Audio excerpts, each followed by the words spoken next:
This is Trevor Sternad from the Black Dahlia Murder here, and you're listening to the Everblack podcast. Hey, humans, Carl, this is odorous from Guam. Going to the Fear Factory. This is George Corshunter Fisher. This is Jesse Dracman. This is Wade from Our Last Enemy. Magnificent Suicide Tendencies. Hey, this is Wednesday 13. This is Rex from Kill Devil Hill. This is Gary Lee from Sepultura. You're listening to Everblack Podcast. Before we go into this episode of the Everblack Podcast, we just need to give a shout out to our show supporters, the occult clothing brand Electric Witch, who have amazing apparel from shirts to hoodies to hats to beanies, dresses and more. Check out their full range at electricwitch.com.au and put in the code Everblack for 20% off your order. Also, don't forget to subscribe, rate and review the Everblack Podcast on Spotify and iTunes podcast streams, and see all our video interviews on the Everblack YouTube channel. You can also read all our articles and reviews at everblack.com.au. All right, on with the show. Right. Aaron, how are you, mate? Good to see you. Good. I'm really good. Thanks for inviting me on the show. Dude, it's good to have you back. That's for sure. Yeah. It's been a long time. It has. Last issue. It was issue 1 before issue 1 dropped, and it was only on the phone. But here I can see you now, which is I don't know, technological jump. So here we are. Yeah. No, thanks for all the support. Now, it's been an amazing year, even though like this is now the norm. Like this is how people are communicating. So no, it's amazing to get a chance to chat to you, even like this face to face. Yeah, man. No, it's we had a bit of pre-roll hang too, so talking action figures. That makes things a little bit easier for you. Yeah. Well, of course, you are launching issue 2 of Maurice the Metal, Seek and Destroy, this Thursday, January 29 at Netherworld in Brisbane, and it looks like it's going to be a really fun night, man. How's it feel to finally have this thing ready to roll? Just the way things slowed down last year, and still having that like constantly, taking shape. It was really good. And, just to be able to get out of 2020 into this year and launching this thing, it's an amazing thing. It's my second book, but it still feels like it's crazy every single time I pick up the pen to start writing it or make notes on it or just even think about it. It is still that thing after how long I've worked on it, which is probably about 7 years now. It's still the thing that keeps me up at night. And it's still the thing that, the first thing I think about when I wake up. So it's an amazing thing. And to have Netherworld on board as support is just, incredible. I can't think of anywhere better to have it. Really. I love Netherworld. Oh, yeah. It's the best place in Brisbane. When I had like the dream venues for this, like obviously a heavy metal bar like the Crowbar for issue 1 launch was perfect as well. But yeah, I think at the moment this is really the place for alternative culture in Brisbane, and I can't think of a better place. And the guys there have been super supportive and like had so many great ideas about getting people involved. With we got Brutal Brewers brewing a couple of metal themed brews, so it's going to be good. They've got the double kick double IPA. I'm hanging for it. Yeah, me too, actually. Yeah, just to feel like to put a full stop on issue 2 and say, okay, it's out there, it's done. It's a good way to meet some new people, have some chats with them, and just get some feedback on the book. But also a good way to celebrate launching it. You know what I mean? And you're going to be raffling off some artwork on the night. Is that right? Yeah. It's a Netherworld contributor and. One of the contributors for issue 1 variant cover there, Murdoch Stafford. He's a crazy Brisbane usually gig posters for bands like Violent Soho. But I found him on Instagram and just went, I have to have this guy work on something for me. Yeah. Which one's his issue 2? Let's bring it up. And which that's the one. Yeah. Here we go. Yeah. Whoa. Yeah. He's incredible. That's brutal. I love it. I've heard he's moving into tattoos as well too, so it'll be one of the first things I'll go and get from him is a Maurice the Metal, tattoo somewhere. Yeah, just the amount of contributors that I've got, because there's artwork on the wall at Netherworld at the moment. Yeah, there's about 10 artists, that I've like kind of just looked at what they do and went, you know what, I'm going to commission you to go crazy with the character. So they've all done their renditions of what Maurice is all about, which I love the process. And it's great. Yeah, it looks incredible. I mean, I keep flipping through this thing, and it's just amazing. Like I love this book. Everyone needs to get their copy. Here I am shaking it around. This camera doesn't pick it up. But of course, you've also got Jesse Dracman, good friend of ours. Singer of Darkcell, who's DJing on the night too. You've been working with him as well. Is that right? Have you been? Yeah, creatives just get together, especially when you share a bond over material and inspiration, and if it comes from somewhere, especially something like heavy metal, it's hard not to to develop a friendship through that. And he was a guest in the comic as well in issue 2. Can't remember the page he's on, but the whole band Darkcell. So it just seems fitting to have him on board for DJing the night. Yeah, and also the stuff that I've learned putting the 2 issues together, I've been helping him out with his book as well. So he's got something big to announce soon. Yeah, I'm looking forward to that too. But I wasn't gonna spoil that, but there you go. Oh, there you go, people. It's if you haven't read it, the Darkcell boys are in here.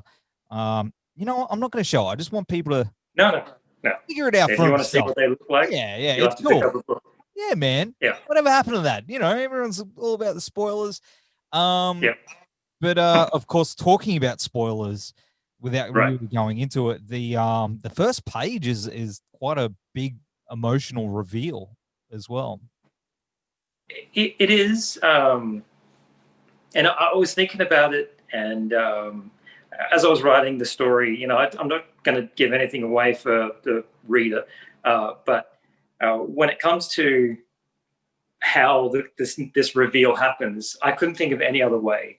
If you've read the first book, you know that the Walkman, I think it's on the jacket of the book, so it's not a spoiler. But the Walkman has a spirit of a Black Sabbath roadie talking to the character, and the character, Maurice, finally figures out who the spirit is. And it was just too obvious. If that person was talking to you through a Walkman, you'd know who they are, almost immediately. But one thing I have learned with putting this comic together is 28 pages is not a lot for a comic. So, you don't follow that 3-part structure of something happening here and then gradually, it's just an ongoing thing where whatever pages that I can get into the book, that's the way the story goes. I'm trying to end on a moment where people want to know what happens next. And I think from the end of issue 1, that was the best feedback I got was, I just need to know. I need to know what happens next. And that kept me wanting to keep on going, And the way issue 2 finishes as well, and issue 3, because I've just finished the script on that. Woo. I've just finished the draft. It's hard to stop. It's such a crazy thing. Like, I'm constantly coming up with these ideas just to add in there, and sometimes I spend more time cutting away what I don't need rather than writing new content. But I guess that's because you'd understand too, Nev. Hey, like when you're with your band Snake Mountain, you've just constantly got ideas because metal's kind of the thing running through your veins. That's it. Yeah. So we'll have to have you guys on board for the next issue. Oh, get you in there. That'd be cool. Yeah, I'd be up for that. Yeah, awesome. Just make me look cool. Yeah. But that's a good thing. I did like the little cease and desist gag in there too. That was pretty funny. I've tried to put in as many metal jokes, as many comic jokes as I possibly can, because it's hard not to feel like you're borrowing something from metal, you're borrowing something from superheroes. So the easiest way to negate being just a whole reference book is to go make a little joke about it. Breaking the fourth wall, is it? Breaking the fourth wall, like not to a Deadpool level, but just trying to make it seem like, I'm totally aware that this is like this superhero and that's like that superhero. So I've hit all of the major Marvel characters, I think, in issue 1, 2, and 3. That it's just hard not to. It's hard not to draw those parallels. Yeah, but it's awesome. Well, that's good. That's good that you see that as that's good. Yeah, I get the stamp of approval from that. I think a lot of people like that. Like those little gags that I've always liked that sort of humor. So I think people like that too. And of course, well, if it's a cease and desist, it could come from both parties there. It wouldn't just be Marvel having an issue with that. But I think we're talking like in code now, because no one's going to know until they read the book. Until they read it and they go, nah. I don't think they will. I think both parties they'd get a chuckle out of it. So. Oh yeah. I mean, it's 2021. It's hard to not have something creative where it's referencing something else. And Marvel do it all the time as well. Yeah. Oh, they've taken stabs at each other for years. Never DC were just little digs and stuff like that, But should we explain what that gag is, or just let the readers let the viewers figure it? No, because when it jumped out at me at the page, it gave me a good laugh. So I don't want to spoil it. Yeah, cool. Let them enjoy it. But did you find that the process was, despite 2020 being just total matter for a lot of people, did you find that it was the process was a little easier this time, that you'd sort of found your path, so to speak? It definitely was. It's easier, like through repetition. It's never going to be perfect, because as you're kind of creating and putting the book together, something doesn't leap out at you as a problem in the script stage, and it doesn't leap out at you at the the thumbnail sketch stage, and then the pencils go through, and then it's inked and it's colored and it's ready to print. And I mean, it went down to the wire for this one. That old cliche where somebody says stop the press. I literally had a frightening moment at 11 o'clock after I hit send. I hit print. I proceeded. I did all that good stuff, and something was just keeping me up at night. And I shot up in bed and went 11 o'clock at night and went, something's wrong. And I went through every panel, every speech bubble in my head, and I went, that's an issue. I called up the printer the first thing the next day and got it stopped and updated the book. Wow. So it's like you never not involved in the process. And the fact that the book is there with you, it was nerve-wracking, really, even though I've done it before. And I've been in graphic design and publishing for 17 years, and these are the most nervous things I've ever had to send to the printer. Yeah, but it's part of that process, that passion. I wouldn't have done it if I didn't have the passion for it. Yeah, it's like when kids, I guess. You know what I mean? That's why my mum and dad say you've got two kids, one Noah and Maurice. Yeah, I'll tell you what that thing is. If you're coming to Netherworld, I'll buy you a beer and I'll tell you that story. It's a bit hard to explain. Yeah, I would like that over a beer. That'd be cool. Yeah, awesome. Well, of course, did it change the direction of where it was going? Like 2020 have an effect on the story and stuff like that in any way? Emotionally, I guess, what you're putting into? No, the script for this book has kind of been ready to go since probably about the end of 2018. Yeah. And then when I realized how expensive it was going to be to put a book out of that size, I just split the book right down the middle and said, all right, I'll just do issue 1 and issue 2 and then gradually build up from there. So this issue was written, like the bare bones of it was written probably about 2.5 years ago. Wow. But no, I mean, despite 2020 being the way it was, emotionally and creatively, I've just, because I work from home, it didn't really affect me that much, apart from all the money I've been spending on comics and toys and yeah. Yeah, I know. That was the great pandemic of 2020 was the credit card bill. I know that one, man.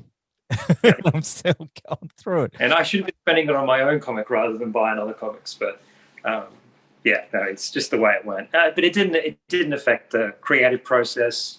Just things were drawn out longer than what they usually would have. Usually, yeah, that's understandable. But of course, I'm loving Jesse Ham's artwork as well, man. It's really He's incredible, right? Oh, he is. Did you find that there was much sort of back and forth with him creatively, to get it out on the page? You know how it's usually like, with when bands send songs to mastering or to be mixed, you know what I mean? Is it? Yeah. Yeah. No, it is totally that kind of scenario, especially because it is just all on email. So the process goes script from me. Jesse does like a thumbnail sketch, just a quick go. This is what I picture here and there, and then we get the pencils and then the inks.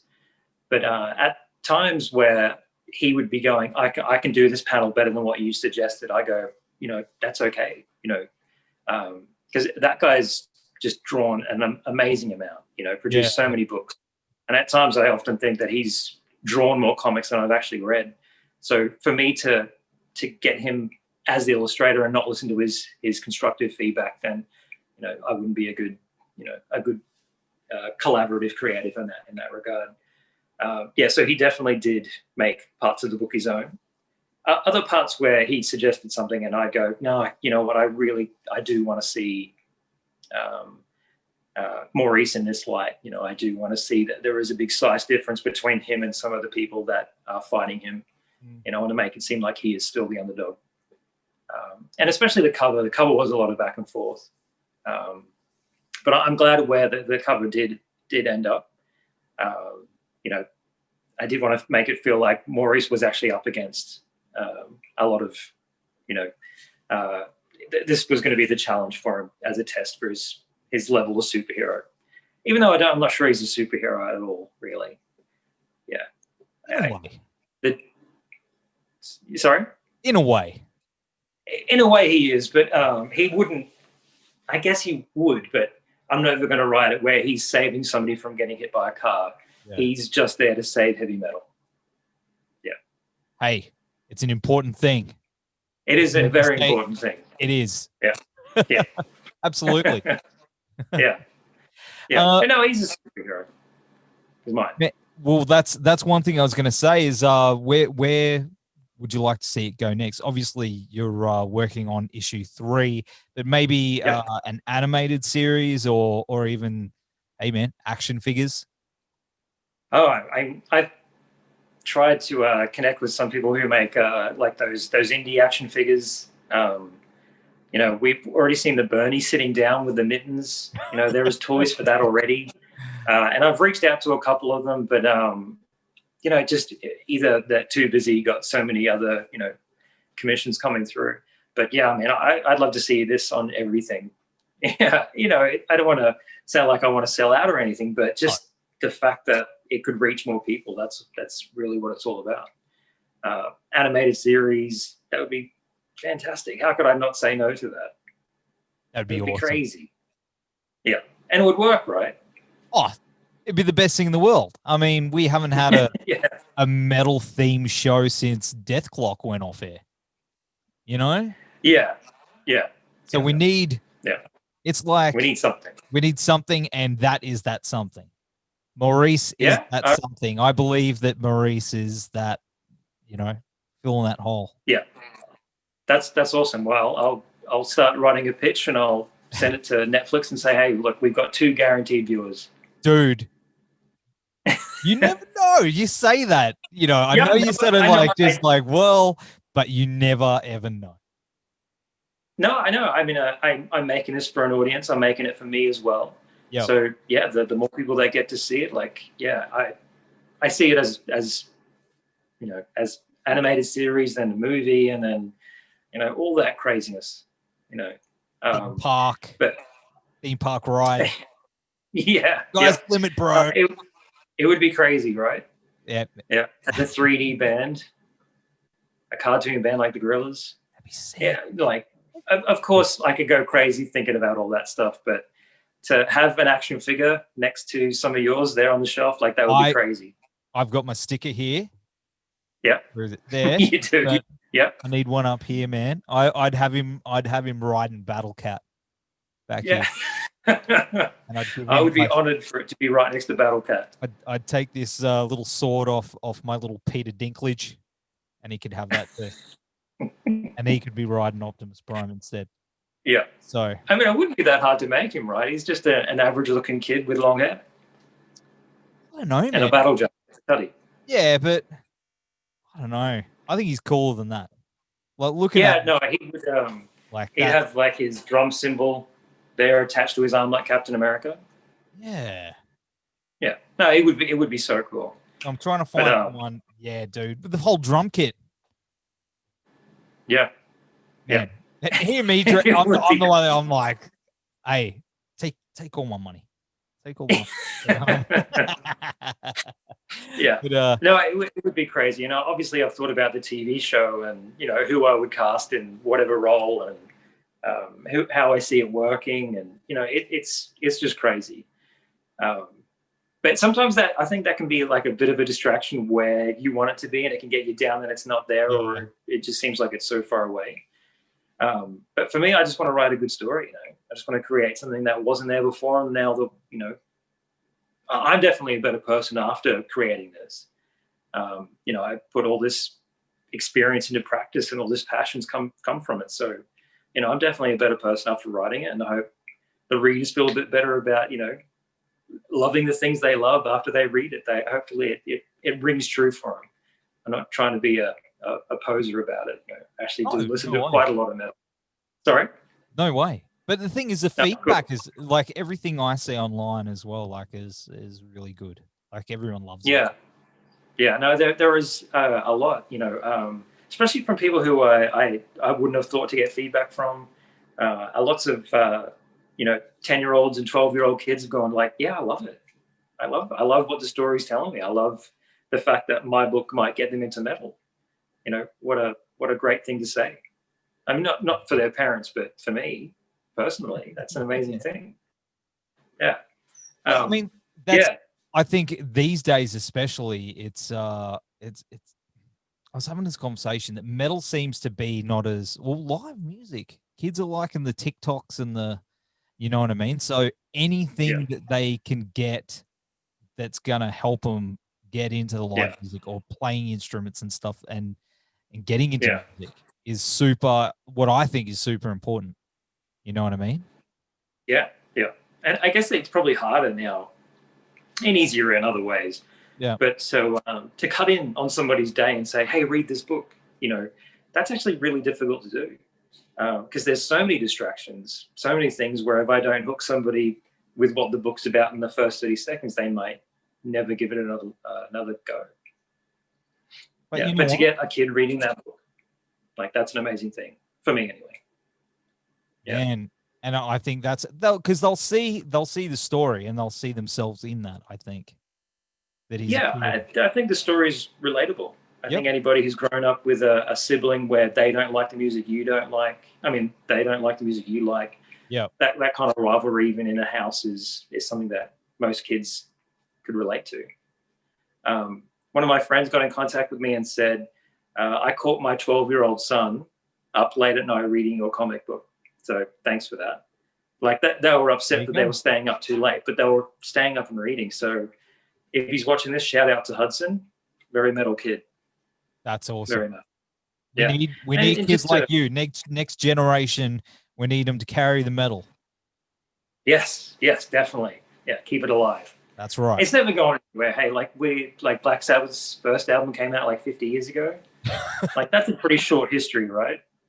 But it's so rich, and how could I not want to make a story about it?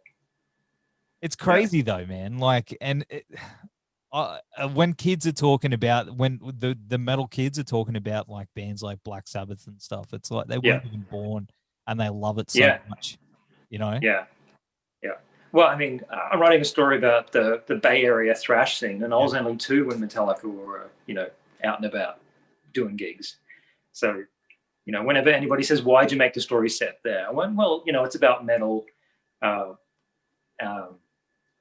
whenever somebody says that, I go, if there was a time and place for me to be as part of the music scene, that's where I'd want to be at that time.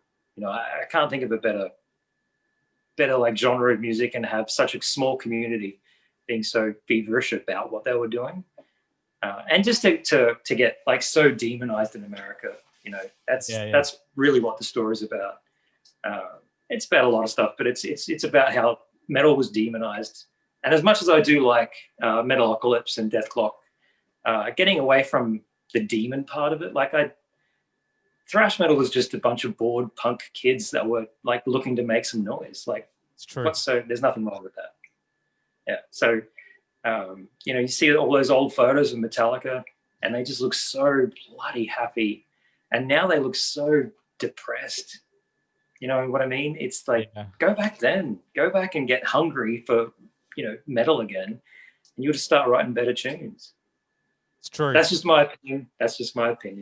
Drop the 1985. Yeah, sorry? Drop the Gucci bag. Yeah, yes. Yeah. And man, don't play stadiums where 20,000 people can't see you. Go and play a show for 200 people. Or just play my backyard. Bring it back to old school. Play my backyard. Yeah. Yeah, that would be perfect, right? That would never happen. No, definitely not. But yeah, imagine being right at that time though, man, when that was happening.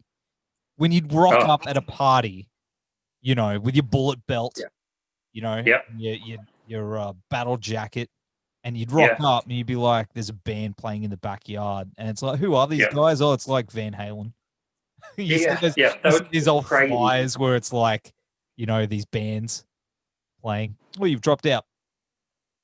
Are you back? Yeah, sorry, I just lost battery for a bit. That's all right. Sorry. But yeah, just remember though, man, you see him pop up sometimes, the old flyers of all these massive all those old shows playing house parties. Yeah, like you see there's the gig, the place, the venue that they all played in was called Ruthie's in the Bay Area. And some of the old posters, Exodus were supporting Slayer, and like that's just crazy. So if people out there are interested in learning more about this, the documentary called Murder in the Front Row is amazing. Like just so many great stories from those guys. And they interview everybody. It's a really good documentary. And it was like, you just made my research for issue 3 so much easier and more entertaining. Yeah. So, but yeah, really good doco. I'll have to check that one out. I've seen some bits and pieces. Yeah, I think it's on Amazon actually at the moment. Yeah, I've got Amazon. Yeah, I'm going to watch it. Yeah, cool. Right. Cool. It's really good. Thank you. Yeah. Thanks for the recommendation. I think I've seen bits and pieces. So, but watch the whole thing. But of course, issue 3. How far away do you think that one will be before we find out what next? I do want to get it out by the end of the year. So I'm aiming for November. I've just gone through the first draft with the editor, fixing up all my embarrassing errors, spelling errors mostly. Because I often feel like such a hack writer because I'm just creating, I keep on correcting people and saying, I'm just a creator. I come up with these ideas and I try to get them down as best as I can. But yeah, the draft's going really well. I'm really happy with it. I feel like after the first 2, I'm kind of hitting my stride with some of the things I wanted to get better at. So I think like in a month and a half, I'll move to getting some sketches done with Jesse and then just keep on going through it. It's hard to juggle a creative project that you're passionate about with, and none of my clients are going to see this, but, work that I'm not so passionate about, so as soon as I finish the day job, I'm right back just working on just anything Maurice. That's awesome. Because you're hanging with one of your kids. Yeah, it really is. Yeah, and helping them grow and, being there for them. Yeah. So I hope it goes a lot smoother this year, just the whole creative back and forth with Jesse. But we'll just see how that goes. Absolutely, brother. Well, we will see you on Thursday night at Netherworld for the big party launch. Maurice the Metal episode 2. Yeah. Issue 2. It's getting late here. Sorry, man. Let me rewind that one. Issue 2, Seek and Destroy. Where can everyone get that? Where's it? Where can Well, hit us with the link? I do have a website, but yeah, Netherworld, 5 p.m. on Thursday. I've got like so much gear, prints, stickers, shirts, just all the good stuff. So every purchase kind of gives you a ticket in the Murdoch Stafford framed original artwork. Awesome. So yeah, come and have a beer, come and chat about metal, come and chat about comics. Looking forward to it. Yeah, man. Awesome. Well, it was good to see. Well, it's good to see you, bro. That's a good thing about this whole we get to technology. Yeah. It's good to and next time we see each other, we'll have a beer. Absolutely. Awesome. And talk more action figures. Yeah, all games. Yeah. Cool, man. Thanks again, Ned, for the support.